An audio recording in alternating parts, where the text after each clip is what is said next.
আসসালামু আলাইকুম ওয়া রাহমাতুল্লাহি ওয়া বারাকাতুহু। কেমন আছেন সবাই? আশা করি সকলে ভালো আছেন। আলহামদুলিল্লাহ, আমিও ভালো আছি। আজকে আপনাদের সামনে একটা বিষয় নিয়ে কথা বলার জন্য আসছি। সেটা হলো হাজিরাত দেখা বা পরীক্ষা করা।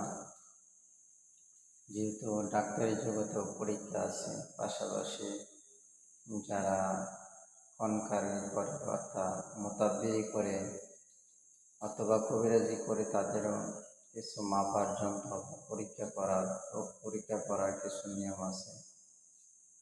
এর মধ্যে আজকে আমি যে বিষয়টা নিয়ে আলোচনা করতেছি সেটা হলো পানির মাধ্যমে একটা গ্লাসের মধ্যে সাদা পানি নিয়ে রোগ পরীক্ষা করা।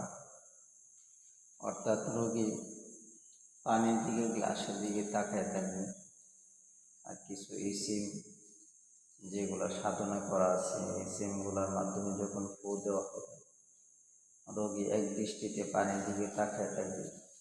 রোগীর যদি জিন্নাতের সমস্যা হয় তাহলে জিনগুলো পানির মধ্যে এসে হাজির হবে গ্লাসের ভিতরে।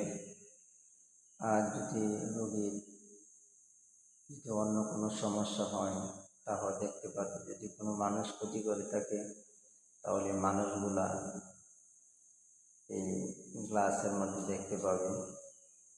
অথবা কোনো ডাক্তারি সমস্যা হলে তাও বোঝা যাবে পরীক্ষার মাধ্যমে, তাকে ডাক্তারি সমস্যা নাকি জিন্নাতির সমস্যা নাকি মানুষের সমস্যা নাকি তাকে কুফরি জাদু করা হয়েছে।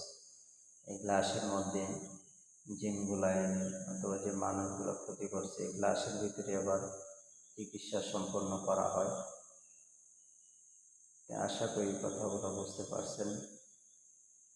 আজকে এ পর্যন্তই, আবার দেখা হবে অন্য কোনো সময় অন্য কোনো বিষয়ে।